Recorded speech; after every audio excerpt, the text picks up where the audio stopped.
هجای خدر دوملی راهنرو راوشکار مدیایی بپرسم که آیا کردستان چاوا دشتن ریگیری لوی به سروبریه بکت یاکو د میدیا جواکی دا تایبتی از بشم از باورم کش هوا نینه دلی هوا نه ایشابیتن لسر هندک مندالان کل پش موبایل خو راوستیا یا بویا روزنامه وان که تو دو زمانا نزانی تو نزانی شرق کیوه غرب کیوه شکل که کریت کرد و کردستان نشانی دورو بردایه اف یاسا هی بوچی نشیا ریگیری بکت بوچی هنده به سروبری هیا اف به سروبری چواده هتا کنترل کرن کسی که وکی خود جرازی مقداد مدحت بدرخانش کیول مصر دست بکرش برکو زمان کردی به وقت قبول سر کردی خلقتات نسیداره و اشکنجدان و زیندان کرن افروکه بوچی به وی رنگی روزنامه و مدیا کردی بشکل به هتا کریت کرن کیوی حقی به هودت چواده اف به سروبری هتا کنترل کرن هجای خدر میوان من الاستودیو تو گلک خیراتی سر درس پاس پیروز روزنامه گیری داجی پیروز بیت خیر به الهوا سر و کردستان 24 و همون روزنامه وان کردستانی و تایبت هریم کردستانی سر هر دو چاوا جناب هوا راهنرو شورمند مدیاییه بله کردان جوکا غزه که دست بکر بله افروکا لکردستان باشور از بجم تنه 1700 میدیای جدا ریپیداینه کاری خوب کن لیش بلی وان 1700 10700 دیتی کس نزانید کی تاك مروفن أو هم يبتنين يعني كسل جاري ما عندك تورد سركيت هين أم جواب جهنا في قناغيك وفعلا ميديا كردي دربرينش روشة كردابكت قشتي مش روشة هريما كردستان بكت تايباتي شكو أمل هريما كردستان البايتختا هريما كردستان تاخفن جرينجا أم ريفورم داس بيبكن الريفورم كسي قولي ريفورم كاري سنديكي دا جاري بيتا كرن برالايا كاري سنديكي بيت ريفورم بيتا كرن داكو او ميديا ديجيتال وميديا نفيسيني او بلاتفورم او همو بنا ريك خستن سنديكي دا بيت فيا ام قالك ديفشوني بچن دو ريفورم ياسا دا بيتا كرن ياسا كباش لهرما كردستاني هيا يعني هكر براورت كالقل دفرين دين رجالات انا برات شان ولاتين دوري برين ما چنابت ام خوب براورتن گوام چکم ام دائما داخواست کن باشتر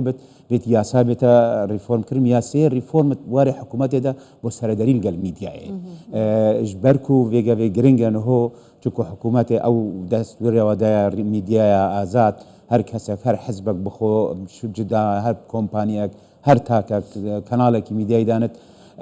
افت بيستي فيتا ريفورمك تدا بيتا كرن كو بركو هفركيا كم مازن فيغا مالغر سوشيال ميديا وهي كو مشكله ما نهر تو سوشيال ميديا بتني ده هي براستيجي وبلاتفورم توي وشالغوان توي بلكو مشكله ما برلايا بياما ميديا اج ده هي يا كو دربريني كوش حكومات بكت روشه هري ما كردستان بكت جواكي كردي بكت افهر سي قوناغا بيويستي چينه بيويستا ام نهول كابينا نو يا ده ان شاء الله النزيك بيتا كاري برلمان وخولا نوا برلماني بيت بجدي السرفان خال راوستن بكنا اكش اولويات تخو اشبركو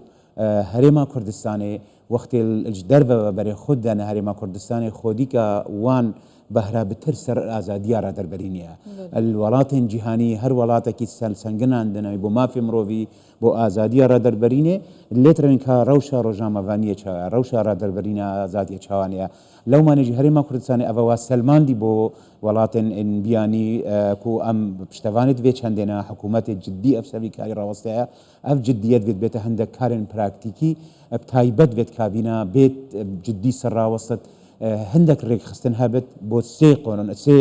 قوناغا ايكي وكيتا قوتي دي چاواني يعني كاس نشد كنترول السوشيال ميديا بكات بس برامبريه السوشيال ميديا كدي هابت كو يكسر وقت تشتكي خراب هابت كان دي چايا باش روي دي راستيه دائما مشكله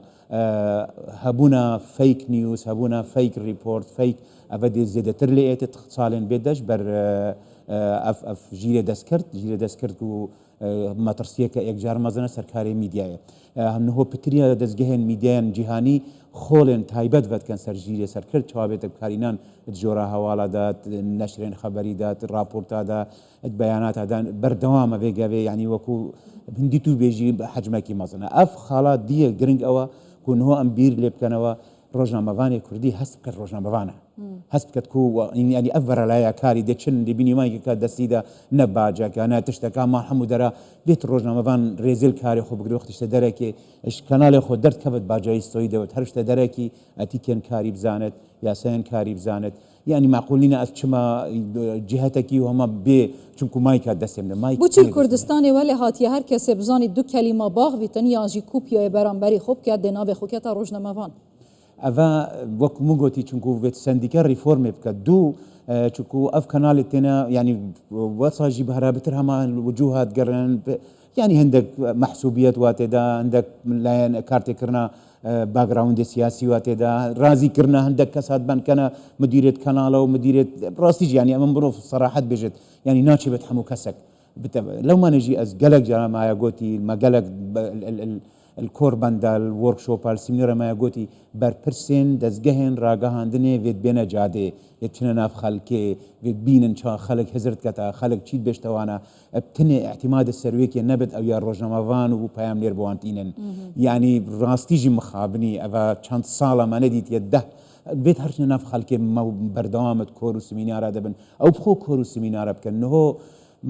ئیمان خان موجەیەکە جیهانیە هەیڤێگە بالعالەمی بێژنی میدیا لێچرەری پەروەردە میدیایی و بووە جزئەکش پەروەردە دی یعنی هەندێک قۆناغێن ئامادەیی پێشکەشتکەن هەندێک زانکۆ پێشکەشتکەن یعنی مبخۆ گەلیۆنسکۆ ساڵە پار و پێش دو ساڵە مە چەندین وەرکشۆپ بۆ کۆمەکە مامۆستایان زانکۆیان عراقی ئەنجام دەن کاتا ئەو دێ وێ هزرا میدیایی زانکۆدا بەحسکەندا خەڵک وێ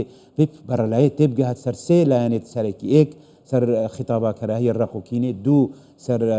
زانیاریان ببنەما سێ سەر بێژنێ فیک نیوز یعنی سەرمان هەر سێ تشتا کودا خەڵک هشیار بێت عالم هەموو وێگە پلان استراتیجی هەین بۆ بێکێ ئەم لەو ماش محتاجی پلانەکە استراتیژینە باشە ئەو ئازادیارە دەربڕینێ یاکو دنیای هەمی چافلەیە و پەنجەرەیەکە بۆ ناسینە گەل و ملەتان لە کوردستانی ژڕادەبەر نەبوویە؟ ئەم جارێ نەگەلەکت ئەکتڤن بیمواریدا ئینگلیزیت بێژن وی ئارنەد ئەنگەیج ڤەری وێل ئەم هێشتا باش نەچوێنە ناودەیە ئەش بەرکو بێت مەچاوانێ ئەم هزرا خۆب کوردی بکەن هزرا خۆب عەرەبیژی بکەن هزرا خۆب ترکی بکەن هزرا خۆب فارسی بکەن جارێ ئێکێڤە هەر سێ وڵات دەور و ملەتێت دەور و بەرێت منە پشتی هینگی ئینگلیزی پشتی هینگی فرانسی هەر زمانێکی ئەم چێن دەنگی خۆب گەهین ینی هەبوونە پەیامنێرە واشنطن و موسکۆ و ئۆروپا و بەرلین و جنێڤ نەکافیە بێت مەژی هەندێک پەیام هەبێت زمانێن دی پلاتفۆرمێت تایبەت بوان بوارە بێنە چێکردن مەیت هەین بەس نەتوی ئاستینێک و مەیت چێکرین کۆ هزراما نەت هزراوان ملەتادا یعنی تاریخە هزراواندا مەدیال کوردستانê neşiyaye heqîqet vê bêjim ha cihê dilêşiyê jî lê ev rastiye bûçî medya li Kurdistanê neşiyaye rûyê rasteqîne yê heqîqiyê aştî aramî pêkvejiyana li Kurdistanê nîşa heta cîranê me bidet nebêjin cîhanê baba ez dî wekî te dilgiraniya xwe tiştekî bêjim yanî neşmêje me rûniştineke geleke giring hebû ez ser req û kînê xitaba kerahiyê bû ya ayînî komeka çalakvanên mezin hatibûn oldarê her sê ayînê serekî musulman û êzîdî û mesîhî hatibûn و جلسەیەکە vekirî بۆ مایە سێ چار سەعەتە بەداخەوە زێدەی چارێک سەعاتێ نەمان یعنی ئەگەر ئەو پەیامنێرە وێ جلسێ هەموێ ماوە باوەڕکە لستێکە تۆپیکە بابەتە دێ بۆ هەیوێکێ بخۆ حەجز کات مشکلامە جدیەتە لەو مامگوتی ئەگەر بەرپرسێت ڕاگەهاندنێ بچنە ناف خەلکێ بچنە ناف کۆر و سمینارە بچنە بەشێت ڕاگەهاندنێ بچنە کولیژێن زانستی کولیژن مرۆڤایەتی بچنە پەیمانگە بەردەوام لێرە بلا ئەو داخوازان نەکات نەشیاینا چونکو ئەوە خاڵاکە خاڵە دوێ نەشیایناش بەرکو دائیمەن زۆر ئەڤەش دڵگرانیە ئەو وەسا حساب بکەن و ئەڤە هەچکە پەیامە بۆ حکوومەتێ یعنی ئەڤە هەچکە پرۆپاکندەیە بۆ حکوومەتێ نابژنەوە پرۆپاکندەیە بۆ ڕەوشە هەرێما کوردستانê بۆ ناسنامە هەرێما کوردستانê بۆ پاشە ڕۆژە مە هەمووە پێک بە چونکو ئێک لایەن ژوان نەخۆش بکەوێت ئەم هەموو دێ نەخۆشکەون لەو مانێژی بێت ئەوێت نەهرتنێ پێک بە ژیانی و سەقامگیریە بەلکو ئەوێ هەمێ ڕەوشە ژینگە هەیە ئەوێ ڕەوشە مرۆڤایەتیە مرۆڤ دۆستیە بتر بێتە پێشش هەموو شتێتی gelek spas hêjaya Xedir Domilî rahêner û şêwirmendê medyayê tu Ehrabî zor bi xêr bê زۆر زۆر سوپاس serçavê min